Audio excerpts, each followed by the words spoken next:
in this video, we are going to talk about hacking hardware, and to be more specific, like we are going to maybe talk about some features which were not intentionally designed to be used, but we will try to use them for different purpose. Correct?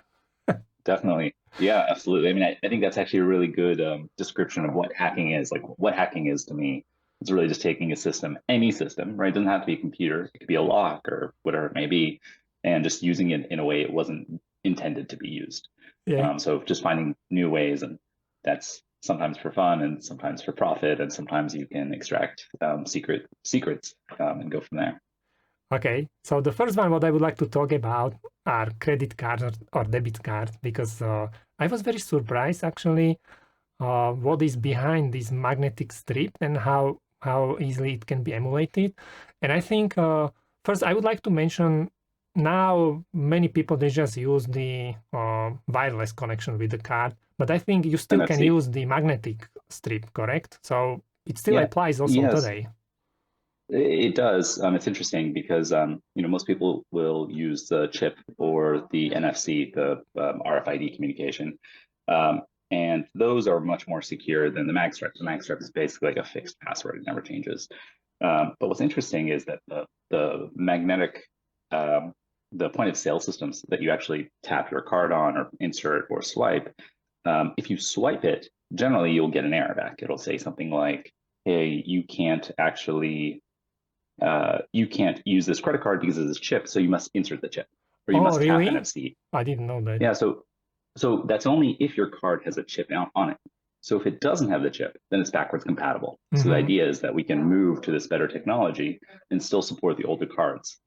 But I was just playing around with how magnetic stripes worked. I was curious how they operated, and I was playing with these point of sale systems, and I found that there's actually a bit inside of the mag stripe. So when you swipe the mag stripe, and if it errors and says, "How no, you need to insert your chip," I was curious, how does it know it has a chip in the first place? Because my credit card without a chip works just fine on the same system. And I found that there's actually a bit inside of the mag stripe that says whether it has a chip or not.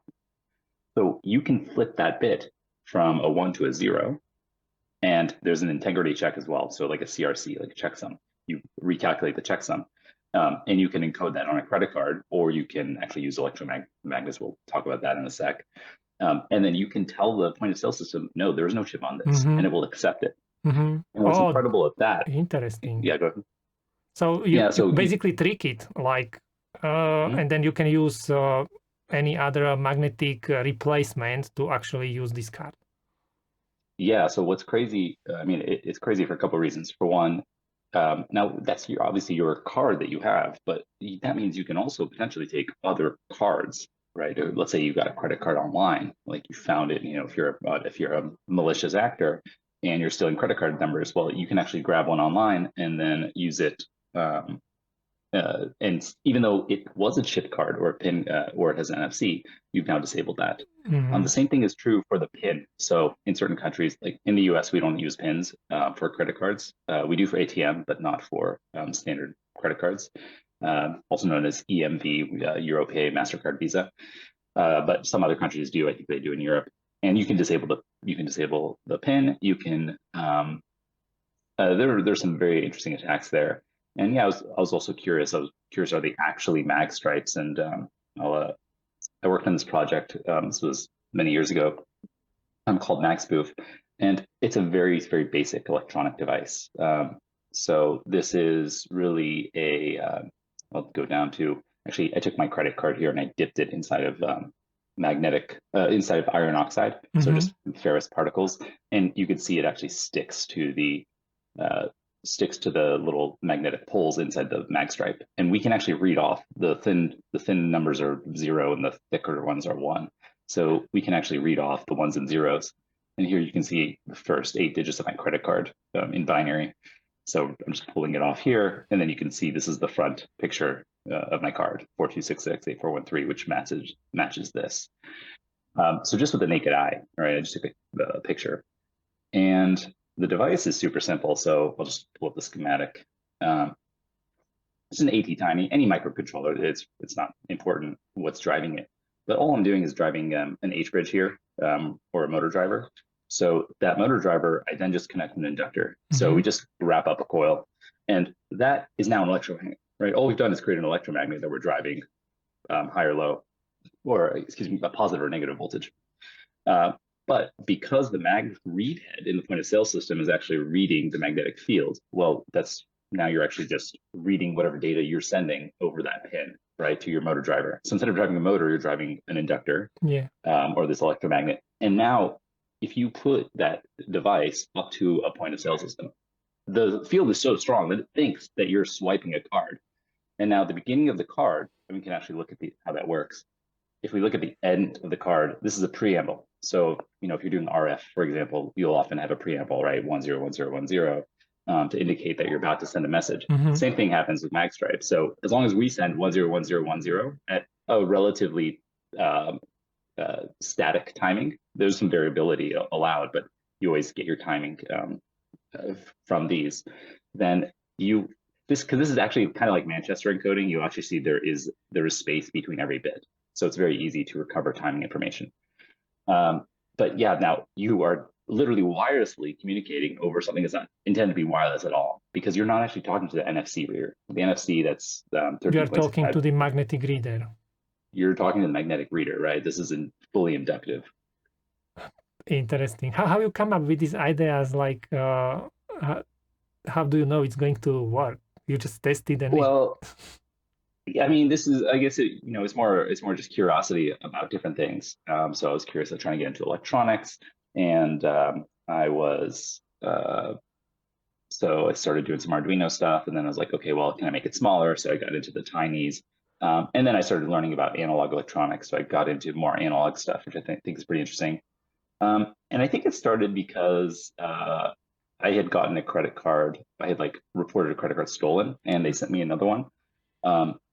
And once I got that, I realized a lot of the numbers were the same. So I was curious, is there a pattern, right? Is this like a pseudo random number generator, or is it like something with just a fixed seed, and that seed is unique to me? And if I could reverse that, is it something much more basic, or is it totally randomized and they're just determining it? I know that some of the digits in the beginning you can determine if it's a Visa or MasterCard, or Amex or whatever it may be. And then I learned that, and this is public information, I learned the last digit is actually a check digit. So it's like a CRC. So essentially it's a checksum. So you can calculate, you don't even need the last digit, you can just calculate that. And from the rest of the digits. And I found I actually found a pattern from all my cards. And I had 5 in a row that I'd used a company for many years. Then I started just talking to friends. I messaged people on Facebook and said, hey, if you have this credit card and you've had a previous one, can you tell me just the last few digits of one of them? And I will try to predict the next one or the previous one to see if the algorithm was correct. And then I realized it was, and I was like, oh, wow, that's crazy. So you don't even need to have the card, and you can come up with number of a valid card? That you can figure out the next one. So let's say you had a card. Let's say you had a card and I saw your card and I know your number. Well, let's say I had all the info that I could now go make purchases somewhere. Well, then what I could do is let's say I'm malicious. I want to buy some new ESP32 with your credit card. So I buy up with all the ESP32s, and then you call your bank. You're like, hey, that wasn't me, and they're like, okay, no problem. They refund you, and they send you a new credit card with a new number. Now I'm using my device, this MagSpoof device, and there's also a button on here, right? There's a little button, and I'm at a store and I try to buy, I try to buy a Raspberry Pi, and it's like, nope, failed. I said, oh, Robert must have changed he must have called and gotten a new one. So they must be sending the new credit card to you in the mail. So while it's in the mail, I'm at the store and it doesn't work. So I hit this button and now it goes to the next one. So while it's still in the mail, in flight, going to you, I now have your next number and I'm already using it. And I said, okay, let me just try again. And it works the second time because I have your new number. But isn't there also the other numbers are not important, like CVV or the expiration date or something? So the expiration date is calculated based off when you receive your credit card. So the moment I press the button, I know the year it is, the year and month, so I can calculate what the next expiration is. The CVV is different. The CVV and there's two things with a CVV. There's a printed CVV, which is what you'd use like online, and there's a separate CVV that's encoded in the mag stripe as well. And I found that as long as that CVV that's encoded in the mag stripe, which is different than what's written on the card, if you're still using that same one, that continues to work of the previous card. So the previous valid embedded code will continue to work, at least at places where the card has been used before in my testing. Wow. So I was sort of I didn't know all of this. I was just sort of testing things, and I bought a Square reader that you plug into your phone. Back when they had audio jacks, right? You plug in your Square, and then you can start charging credit cards and NFC. So I was just playing with all of that, and I was curious, like, can I just use this to read the mag stripe? And older ones you could. They started adding encryption, which I thought was kind of funny, like to the mag stripe, because really you can just open it up and tap the read head, and then just get off the raw data. They're only encrypting it like into audio into the phone. Obviously, if it's unencrypted, like at the physical location, you can always access that information. There's no way to hide that I can think of. Okay, so what is in the strips? I think there is like the credit card number and few additional information. Yeah, I don't know if I have it all documented here. I have the service code, which I think is interesting. So this has things like, these are different bits that say, all right, whether a PIN is required or not, whether whether there are restrictions, like you can only buy stuff, or you can only use this at an ATM, or you can only get cash, or you could just set it to no restrictions, right? So now you just converted a credit card into something you can extract cash from, which it couldn't before. Interesting. And everything is just these numbers, what you can read from the magnetic part and possibly change them. That's correct. As you want. That's correct. Yeah, and there's other ways you could this looks kind of shady. If you're carrying around this little thing. Granted, you can actually just write credit cards. So there's a device, I think it's called MSR 605, and it's just a mag stripe writer. So you can just a totally legitimate device if you want to write mag stripes because you buy some mag stripe readers or whatever it may be. You can write your own mag stripes, and you can write whatever you want on them. So you could generate that yourself if you wanted. Okay, let's move to different project. So this one was super interesting for me. I had no idea there is just the bare number in the magnetic strip. And yeah, exactly. And again, the new stuff, NFC. So NFC was actually really insecure initially when they started rolling out the RFID, and that was, I don't know, maybe 10 years ago, at least in the US. So we haven't seen that, at least in the US, become very big until recently. And now with the newer protocol, it's much better. There is a challenge response, but there are other interesting attacks. There was actually an interesting attack where people were, I believe this was in France, where people were taking credit cards with a chip on it, and they were stolen credit cards. So they physically stole the credit cards, but they didn't know the PIN code of the user. And over there, they require a PIN code to use the credit card. So what they did was they would add another chip on top. So they would have a chip on top of a chip. And essentially, their chip was on top. So their chip tops, they place the chip inside a point of sale. It talks to that chip and says, "Hey, what's your PIN code?" And then the malicious person types in 1234, and their chip says, "Oh yeah, that's correct," and returns okay. And then it passes through the transaction to the next chip underneath. They're not associated in any way. Like there's no single way to validate that it was that chip that said yes to the PIN. Which is also crazy, but the PIN itself is what's validating the PIN. So their chip was in series between the communication, and when they needed, they just kind of interrupted the communication and sent what they wanted, but otherwise it was passing through the chip. Exactly. So they're essentially like in networking, you'd call it an active man-in-the-middle attack, where this is an active, at any time they're able to either pass through the information, modify it, intercept it, listen to it, or transmit their own, right, and not pass anything through to the other side.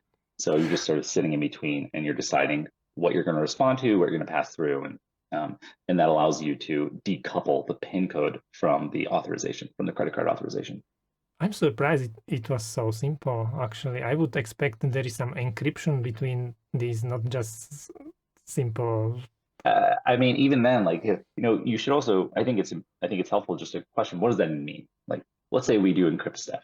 Okay, but to encrypt something, well, then the keys have to go somewhere. Where are the keys?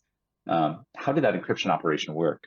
you do so much interesting hardware stuff. There, and I saw you were doing some stuff on like EMI, which I think is really interesting, right? Electromagnetic interference. There was a paper talking about a device where it's a device that is a Bluetooth microcontroller. I forget if it was like the NRF or some other controller. It wasn't too important what microcontroller it was. This wasn't an issue. This wasn't an issue of anything really, but it was a microcontroller. It had Bluetooth, so it was probably an SoC, and someone was using it to perform cryptography. So they were doing encryption routines before they could do something. So let's say maybe you're accessing a like cryptocurrency wallet or something, and as it's doing that encryption, it's running it in the SoC. And the SoC is because it's a system on chip. You have your CPU, your memory, and any other peripherals like your Bluetooth low energy stack. All of that is very tightly packed, right, on the transistor level on a single piece of silicon. So now when it's doing encryption routines and it's hitting certain instructions, those instructions are causing noise, right? We constantly have noise in the system. So in something that's more analog, you want to get rid of that noise. In digital, you don't care because the noise will get removed based off when you demodulate that digital signal. What's interesting is though, because it was Bluetooth, now it is digital. Bluetooth is Gaussian frequency shift keying. So like you don't care if you're off. So basically, it's shifting from 2.4, let's say gigahertz to 2.40001 if you're on like channel 1. So you have this like it's still kind of digital because you have to be over here, anywhere here, or anywhere here. But that's if you're just using a standard Bluetooth receiver. If you're using a software-defined radio, now you're looking at the analog radio signals. And what you're seeing is the encryption routines layered as noise on top of the ones and zeros of the GFSK. So when you're sending ones and zeros, there's additional noise. And in that noise is how much power is being used by the inductors nearby and capacitors nearby. So essentially that noise in your system is going to your RF stage and is now transmitting. So you're essentially transmitting your key because you're going to execute different instructions if you're using AES or RSA or whatever you're using to encrypt something. You're going to do different instructions like RSA. You're going to do something like a modulo and a multiplication for a 1, and you're going to do maybe taking 2 multiplications in the modulo for a 0. So just that, for one, you'll see you also see timing. So if you look at that noise and you see, let's say, I think you see 1,024 kind of patterns, then you can make an assumption it's probably 1,024 RSA operation. 2048, that's probably 2048-bit RSA operation. And then you can actually look at the timing. Chip whisper. Yeah, so I just would like to confirm if I understand correctly. So yeah, please. So you would be looking at this noise to figure out what instructions were run to encode this specific bit? To encode a bit. So you're kind of ignoring what the actual data of the Bluetooth is. Like the Bluetooth communication is just something else. So Bluetooth by itself, I mean, one thing to note about that protocol, particularly Bluetooth Low Energy, is that it's constantly advertising. So if you take anyone with a 2.4 gigahertz spectrum analyzer can just take a look and you will see devices constantly sending advertisements. In fact, if you just have an Android or iPhone, you can download a free app. It's called NRF Connect, or maybe it's NRF Utility. It's NRF something, but it's great. It's free and it allows you to sniff Bluetooth advertisements, Bluetooth Low Energy advertisements specifically. And you'll be amazed at how much stuff is constantly transmitting. So you can see devices and you can see their RSSI, their signal strength. So you can see how close, you can make an assumption of how close they are. And because of that, like the Bluetooth also has 3 advertising channels. So it's constantly hopping between these 3 channels to prevent interference. But because you're sending something like at least 10 packets per second across 3 channels, generally like that's the advertising rate of any device. That means you're just constantly transmitting anyway, even if you're not doing anything. That device is constantly transmitting. So if it's doing some separate operation in the microcontroller, if it's encrypting something or decrypting something, you can now see that noise may get layered onto that RF.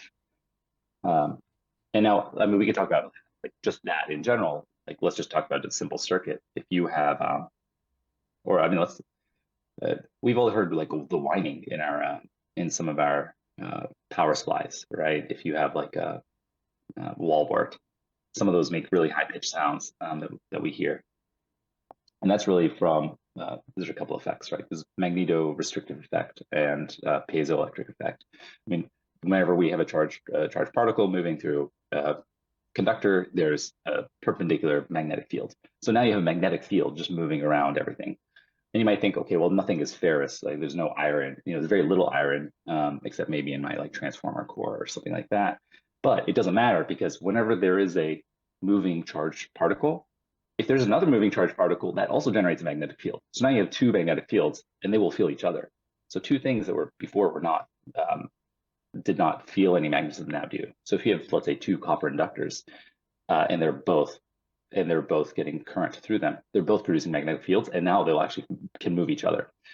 So we often will hear that high pitch like frequencies from some of our power supplies, and that's because there's some like LC tank, like inductor and capacitor, that's resonating at some high frequency, like 18 kilohertz or something. And then, which bugs me a lot. I'm always trying to like get rid of noise in any device.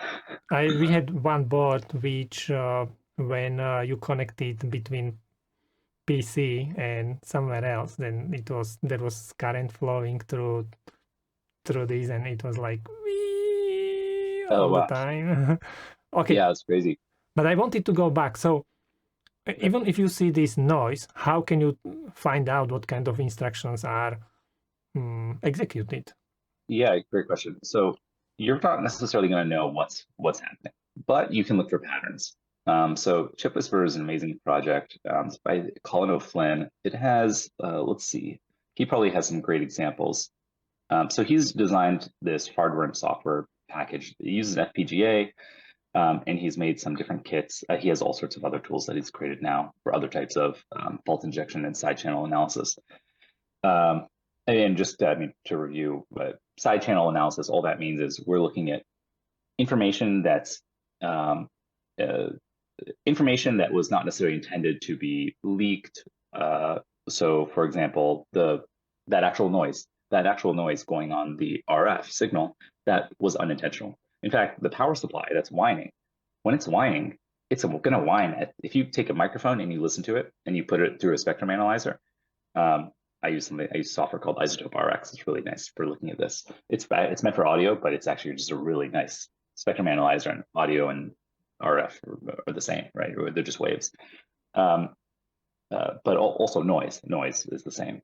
So you can take the whine, you can record the whine from the wall wart, from the power supply, and then you can do the same you can perform the same attack. So if that wall wart was connected to a computer and that wasn't executing instructions, you might be able to determine what instructions. Now, first, they have to be power hungry instructions. Fortunately, a lot of cryptography is power hungry. So what I wanted to see is if we could maybe Chip Whisperer has an example of like an AES side channel. Actually, let's look at for RSA. I had no idea there are tools for this. Yeah, this is great. Because you're going to see noise, but you're going to see patterns. And once you learn about the most common operations that are going to get executed, and if you want to know what those are, look at something like, I guess, what's your favorite microcontroller or data? Yeah, maybe MCU. Currently, I use the ESP32. Okay, great. So let's just take a look. Let's pull up the ESP32 datasheet. I think it's good to just look at real world stuff, right? So we'll just pull. I just want to see if they have like in a lot of ARM microcontrollers, there'll be a trust zone, and you'll see they'll have actual ARM instructions to perform some of those operations. Now let's see if we have AES. Supports hardware encryption, decryption based on AES. I don't think this is a full data sheet, but let's actually pull up something on Chip Whisperer, because I bet we'll find something interesting there. I guess you can always get this data by running some instructions by yourself, or writing software to run some instructions and analyzing this. Absolutely. Oh yeah, that's a great idea. And you would do that. Like if you're really performing this attack, I think any attacker is going to do that. They're going to set up an example first and try to figure it out, right? You're not just going to go and try to perform the attack. You might, maybe you take a dev board or your dev kit or ESP32 and you start executing instructions.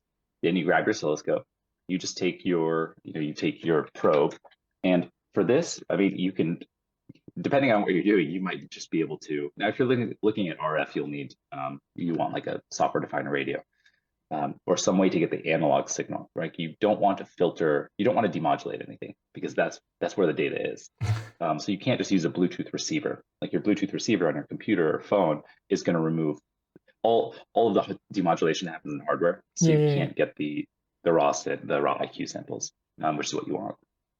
But with your oscilloscope, right, you just take the ground to the signal, and now you put it near any wall wart, and you'll start seeing the signal. I wonder if we could do that right now. I'm just seeing if I have something. No, we don't have to. Just go back to these pictures what you showed. I think. Oh yeah. So one of these was maybe some kind of example. This one's probably a good one. Yeah. Oh, wow. All right. So he's saying this is an AES CCM attack. So just for the AES is symmetric cryptography. All that means, symmetric just means we have the same key on two locations. So Robert, if you and I wanted to send a secret message and we met in person, maybe we shared a password, right? We said the password is ESP32. And now we can use that password to encrypt everything. And maybe we'll talk about asymmetric later, where there are downsides. Symmetric is great because it's really fast. But the downside is if I want to use it to I can't use it to encrypt a message and then say, hey, this was me. Like you can tell that I wrote that because I encrypted with my password because you know the password. So there's no authentication of, let's say, who encrypted something.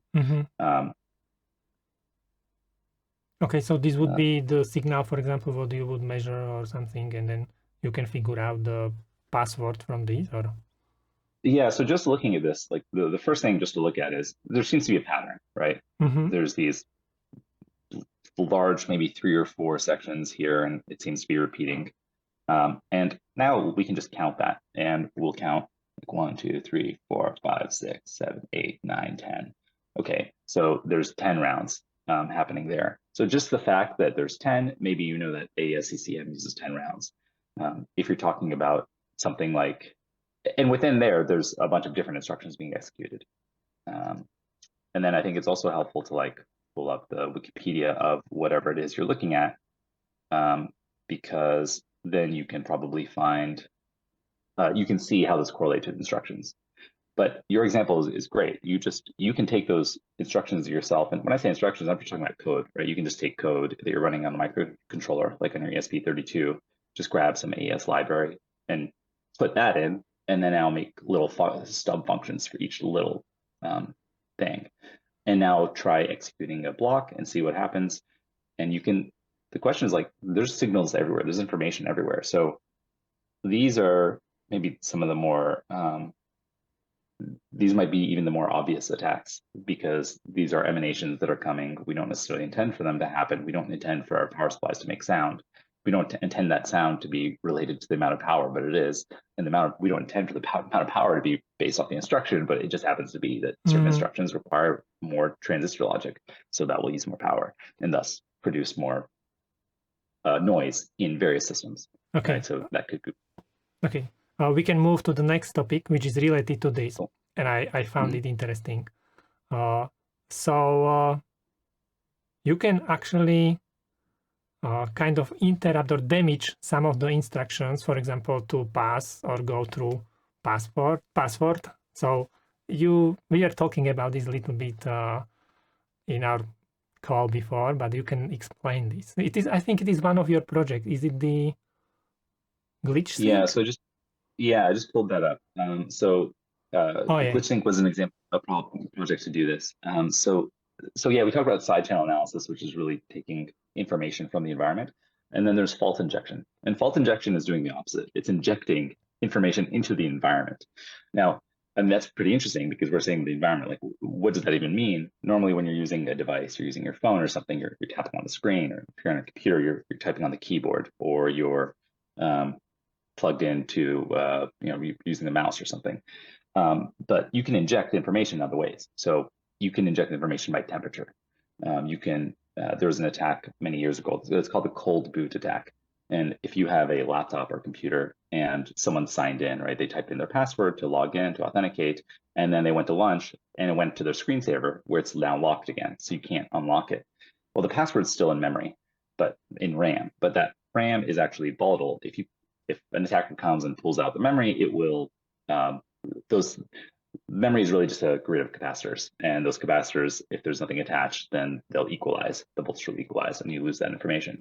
But it takes time for electrons to actually transfer. So if you can cool down that memory with like air spray, like the upside down canned Yeah.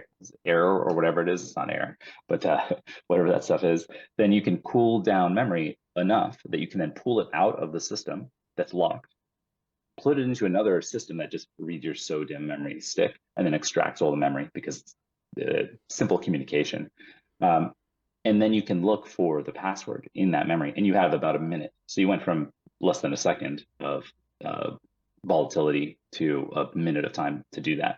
So glitch sync is a tool I developed using, originally was using FPGA, using a low-cost Xilinx FPGA, and now I ported it to a Teensy, so you can use something like a $20 Teensy microcontroller, which is just an ARM microcontroller.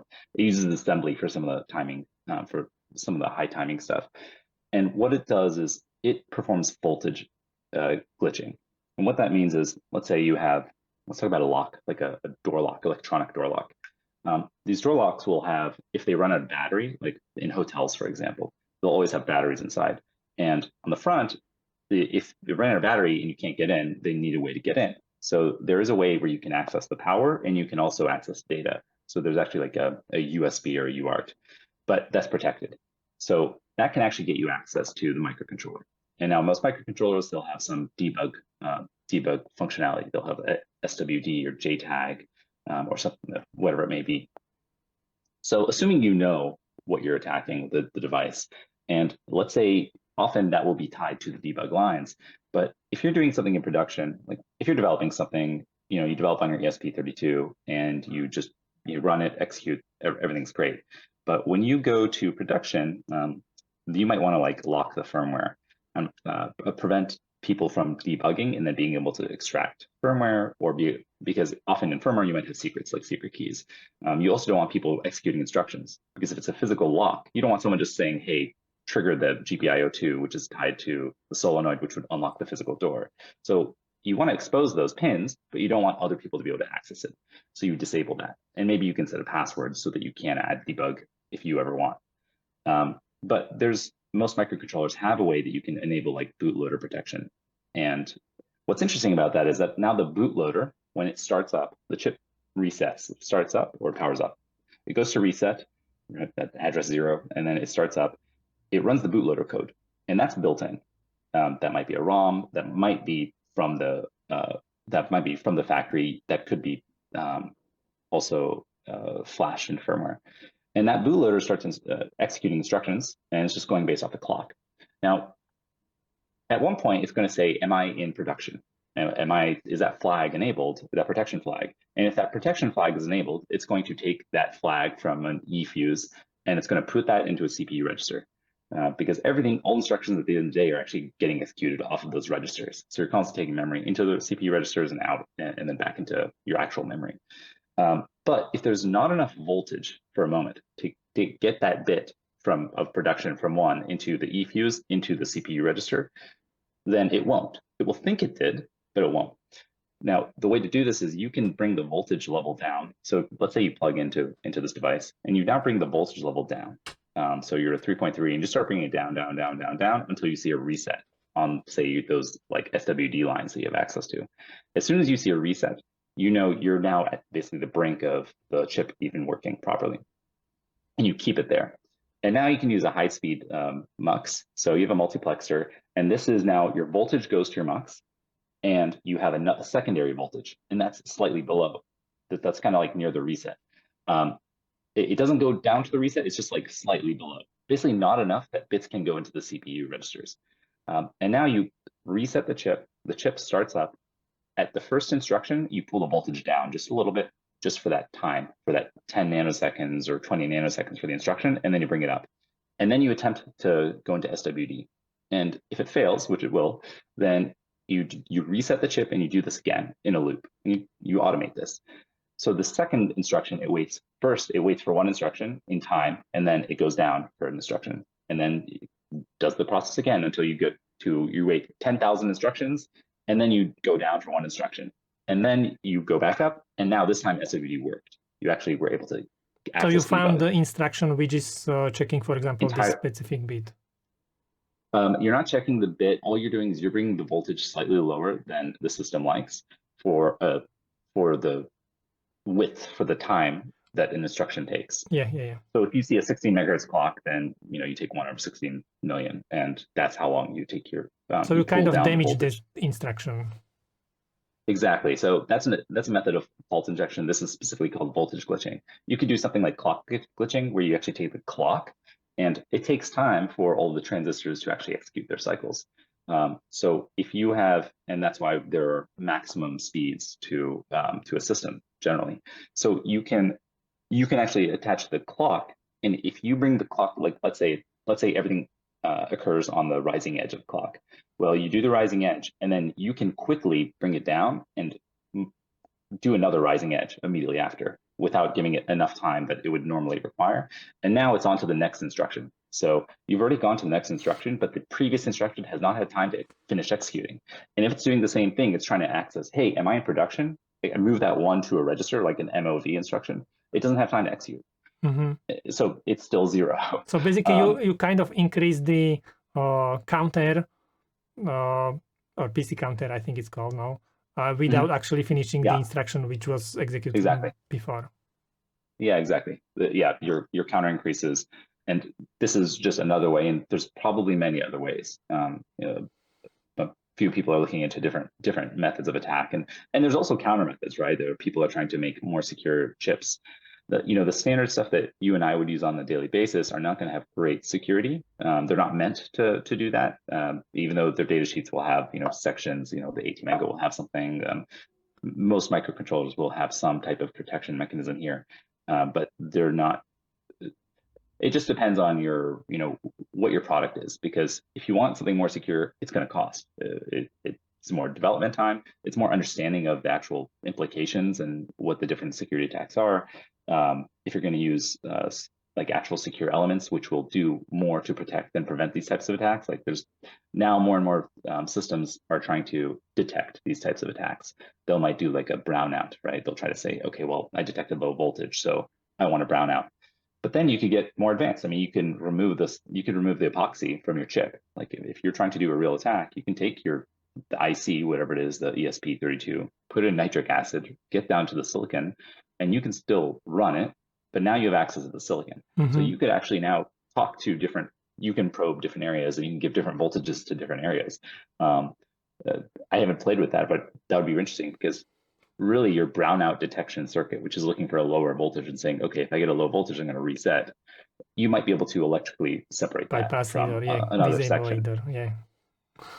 Or you might be able to put like enough resistance between where it has a high voltage, but through the resistance, there's a lower voltage where you need it, or where you want it. What about this TPM or something? Because that's what usually people use now. Or they used to be like separate chips. Now they integrate everything inside of one chip, or correct? Yeah, it depends. So yeah, there's these TPM, these trusted platform modules. There's HSM, hardware security modules. There's these secure elements and secure enclaves, which can basically which also store secret material. And they're all doing slightly different things. Most of our phones will have like a secure element or TPM, and that can generate, or maybe it has there's a problem with a lot of our devices that we don't really know what it's doing. Like we're told that, hey, this is supposedly what it's doing. And generally I believe that, but it's also like, if you ever look at a schematic and, someone tells you what the schematic is doing, doesn't mean it's necessarily doing that. It's better to look at the schematic and validate, because there might be an error. So there are ways. So let's say you and I want to communicate securely. Maybe we want to use a device to do that. So we might want to, but like I might leave my device out, and I don't want someone to go and take my device, and maybe with physical access, they can pull the key out. So you can use something like a secure element to have that key it's very difficult to extract. In fact, the chip itself will never reveal the key. All you can do is ask it to generate a key. So actually there's like the NXP has something called a SAM. And don't forget, we will continue. I just would like to say, like, maybe we should also explain what does it mean, this key, and why we need it, how this works. Okay, good idea. So let's say you and I want to communicate securely, and maybe we want to do it over some radio communication. Let's say it's not a network. Maybe we just want to do it over our own transmitter and receiver. We just get standard, maybe some like sub gigahertz or 2.4 gigahertz something. We're just sending literally our own data directly to each other, peer to peer. But because anyone nearby could take their own software to find radio and listen to that, and our protocol is simple, we're just sending text, maybe with a preamble and an address. Then someone could listen to that, and we don't want them to know what we're talking about. So maybe we pre-establish a key, and we say that key again is ESP32, and then we use this is the password. That's the password, exactly. Yeah.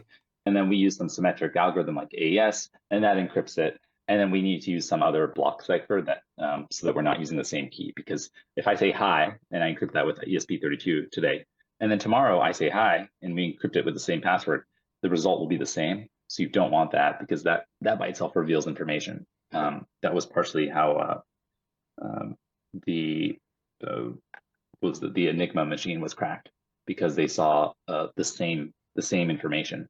So they started figuring out, well, what would be the same at the end? And it was at the end of a message. What would be the same every time? So there are ciphers that you then use on top, so that the information is rotating, even if the data and the password are the same. But anyway, so we want to securely communicate. We make some device. Maybe we use an ESP32 microcontroller, and then we store the key in it. The problem is, if someone has physical access to our device, maybe they can extract that key, right? Maybe they can do the voltage glitching attack, or maybe we didn't even enable the protection and they pulled it out via debugger. So what we could do is we could get something like this, this SAM AV3 would be an example. And this allows, you can tell the SAM to say, hey, I want you to generate a key.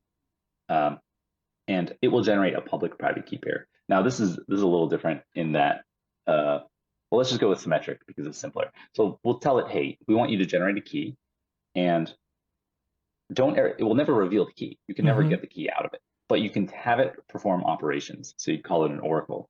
So I could say, hey, I want you to encrypt this message, and the message is hello, and use the key that is stored here. And then it will encrypt that message and give me the response. So you have to send the hello to the chip, and then you will receive from the chip encrypted information? That's correct. Okay. You get back the encrypted. Now, if someone has physical access, now they could talk to the chip and they could encrypt some messages, but at least you've now limited the attack surface. You've limited what they're able to do only while they have access to the chip, while they have physical access. Once they no longer have physical access, then they can't do anything. And what we could do, you and I, we could agree to, whenever we're communicating with each other, we could say, we're going to send it's called a challenge or a nonce. And that is, say, a random ID. And the idea here is that I'm going to send you this random ID, or you send me a random ID. Your random ID is 234. And now I must prepend 234 to my message. So if I want to say hi, I will say 234 hi. And now I encrypt the entire string 234 hi. So let's say an attacker had my phone all yesterday. So they were just generating messages so that they could send, if they want to send a hi themselves, they encrypted hi. But they don't know the nonce that you're going to use in the future. So they don't know you're going to use 234. So they would have to essentially generate random nonces and plus the message they want to send. Like maybe they want to send, call this phone number, right? I'm asking you to do something, an action. They don't know that the nonce is 234. So they'd have to generate 1 and then 2 and then 3 with their message and store all of that. So as long as the nonce is sufficiently long, then there would be no way for them to predict what your nonce will be. And that's just a random ID that you and I are now generating on the fly. So that prevents someone who did have physical access and did get a bunch of encrypted information off of our chip. Now they can't do anything with that data. It's entirely useless. But then my thought would be, well, how are you generating your random nonces? Like, Yeah, I what are you know. doing? Like, what is right? What is randomness? Where does that even come from? And that's actually, I think, that itself is an interesting question, But you because have the to also security of somehow share this with the other device, no? Because otherwise the other device would not know this. yeah, assuming, yeah, we'd have to share the protocol and the key. Now, the way it really works is we're generally not using symmetric cryptography when we're doing something like this. When we're, say, communicating with each other, we're using asymmetric cryptography. And all that means is instead of one key that encrypts and decrypts, you have two keys. You have a public and a private key. And one can encrypt and one can decrypt, but they can't do the opposite. They can only each do one, which is really interesting. Um, there's a Oh, okay. So that's nice, because now, let's say I can tell the chip to generate a public-private key pair, and it reveals the public key. And then I can put the public key on my website. I can send it to you. I can post it outside. And whenever I encrypt a message with my private key inside the chip only has the private key, and I send it a message and it encrypts it with the private key, you can validate that that message was from me using the public key, So the which is public key by can decrypt. the public key you can do it either way. You can set it up in either way, depending on the algorithm, where you can encrypt with one and decrypt with the other, or vice Okay, versa. I understand. And now, mathematically, that seems like it doesn't make sense to me. But I found a really nice example of trying to understand how like this asymmetric stuff works at all. And it's really if you and I basically wanted to share this, let's say we wanted to arrive at a shared secret, but other people were listening. There's something called Diffie Hellman, and this Diffie Hellman can allow you and I to get to a secret key that no one else knows, even if everyone's listening to us.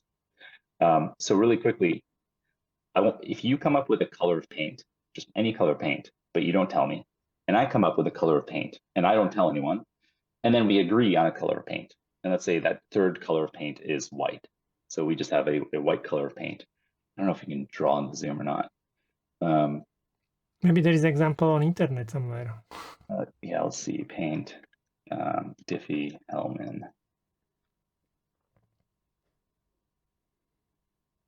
Okay. Yeah. Okay, cool. So here we go. So let's say I'm on the left here, and I choose this green as my secret color, and you're on the right. You choose blue as your secret color, and we agree on red. Now, we're talking in public, and let's say people can hear us. So everyone hears that red is our color. And then you take red and you mix it with your secret color. So you take one part blue and one part red and you mix them, and then you get this color. And I take mine, so I take one part red, one part green, and I mix them and I get this color. And now we share these publicly. So you share this color, and I share mine. And now everyone else who's an attacker is seeing that we shared that we have red is our agreed color, and I have this yellow and you have this purple. So they now know that, and that. But what's interesting is someone who has this one part red plus one part green, and someone who has one part red plus one part blue, once they're mixed, there's no way to unmix them. So although they see this, now what you do is you take the color I sent you, which is green plus red, and then you add your secret color to it, so blue. So now you have green plus red plus blue, one parts of each. And I do the same thing with yours, right? I take your purple, which is really red plus blue, and I add my secret, which is green. So I have one part red, one part blue, one part green. Now we both have the same color. We just mix them in different orders. But anyone who's looking at this, anyone who sees these colors, even though they saw our secrets mixed with the common color, can't separate. So like they could take this green plus red and mix it with the blue plus red, but they'll now have one part blue, one part green, two parts red. So they have too much red. So they'll never arrive at the same color. And technically, we could even take a picture with our phone of the color, and now we have an RGB value, and that could be our ID, that could be the password. So literally, you could use this mechanism as a way. So this is one example of asymmetric cryptography, which is really interesting.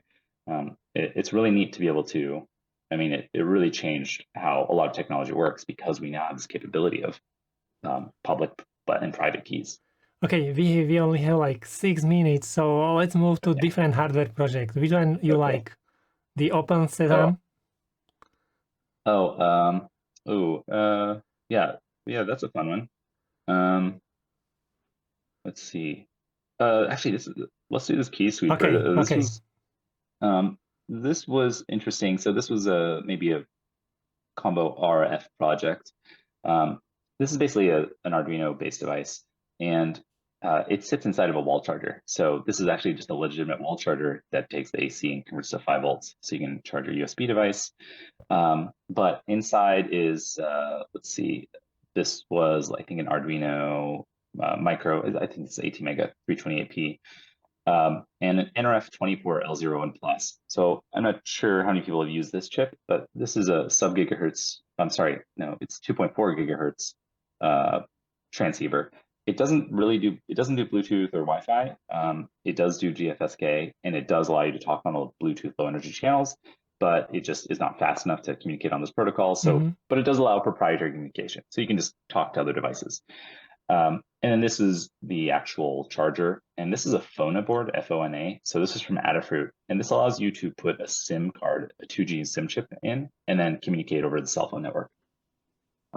And there was some cool research by these guys who made a project called Key Cherokee, and they were looking, and they found a way to decrypt communication from Microsoft keyboards. So I did some additional work and extracted the firmware from one of these from these keyboards. So I opened it up. It actually had an NRF24 LE1 chip in it. I think I took a picture. So I opened up the keyboard. I saw this microcontroller inside the keyboard, and we took a closer look. It said NRF24 LE1. So I just looked that up, and then I found this microcontroller, which is an SoC. So it's an NRF24L01. So it's a 2.4 gigahertz transceiver and an 8051 CPU. And then I was able to connect to it. I was able to dump the firmware. So I pretended to be a debugger, extracted the firmware, looked through, disassembled it. So you can throw firmware into a disassembler and you get assembly. In fact, I'll just pull up like something I was actually thinking about these, like how even when you see these instructions, they are assembly code. So you can actually change, or you can transfer assembly code to C or something and see actually what is there. Yeah, so this is a project I'm working on right now. I got a new microscope, and they have these really expensive keyboards. You have to, like, if you want to buy a keyboard, it's like $500 or $600 to remotely control it. But I saw that it was USB, and I don't have one of the keyboards, but I downloaded the firmware of the camera online. So this is the firmware that was published on their website. I just took it. I found that there was a Linux archive in it, extracted Linux archive, and then I looked for any interesting files. And this file looked interesting. It was a binary file. This is Ghidra, Ghidra, this tool I'm using. This is a tool, open source tool from the NSA. So the National Security Agency in the US released an open source tool so that you can look at how binary software works. And you can take a binary and then you end up with literally assembly code like this. So now we're looking at the actual instructions that are being executed on the CPU inside. And then I was looking for whatever, I think I was looking for a keyboard or something. And I was able to then going through, then I might see, oh, interesting, they have this product. I know USB typically has a product ID. So now I know, let's say, the product ID that they're using. And then I can kind of jump to different areas within the assembly and kind of get an idea of what's going on. And now they have a decompiler, so they'll try to convert it into some type of C code. It's not always helpful, but sometimes it is. So here we can see it's doing like an open proc bus input devices. So it looks like it's opening some type of input device. An input device could be like a keyboard, and then dev input event 0, it opens that. So you can basically go through and see what's happening here. So essentially, I did the same thing on this microcontroller for this keyboard, and then created this device that would basically sniff for any wireless keyboards within wireless distance, and it would constantly send those keystrokes up through the cell network, through 2G, to the cloud, and then you can see what keyboards are sending anywhere nearby, and you just plug this charger into a wall. And at the same time, you get a web interface. So you can then connect back and you can start typing on their keyboard. So if they're at lunch, you can just go to a website and begin typing keys on their keyboard that's connected to their system. And earlier we talked about encryption, and technically there is encryption. The encryption just the key happened to be aligned in a really, really bad place, where the keystroke that you're sending is aligned with a fixed part of the secret key. So they do have a key, they do have an encryption key, and one part of that encryption key is fixed, it's static across all keyboards, and that happened to be aligned to the same exact byte in the USB packet where the keystroke is. So you can still decrypt those keystrokes. So we can't we're just thinking about secure. I mean, security is really hard. There's no way to build something perfectly secure unless you just build nothing. So it's difficult to do, but it's interesting because even when something has encryption, that doesn't mean it's secure. And so I would always say, well, what does that mean? Like, what is that encryption? How does it work? Where are the keys stored? And then are there side channels? And of course, this depends on the project, right? Again, no project. I never expect anyone to have something that's perfectly secure. I can't build anything that's perfectly secure. It's really about how much are you willing to invest in that, and what are you preventing? There's an interesting story with Xbox, where Xbox, they make their money not based off the hardware of the Xbox itself, but by the games, right? They make money by selling those games. I mean, the games, that doesn't even cost, it's not even physical anymore, right? It's all downloaded on the internet. So they make the console really inexpensive, but they also don't want people using it as a general purpose computer, because then people won't buy the games, they'll just buy the Xbox and they'll lose money. So instead, they try to lock it and only allow their games from running on the console.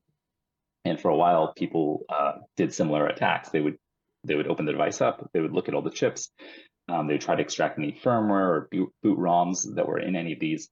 And for a while, someone had found in one of the Xbox, I forget if it was the Xbox or the 360, someone had found the bootloader and was able to extract it and then posted it somewhere.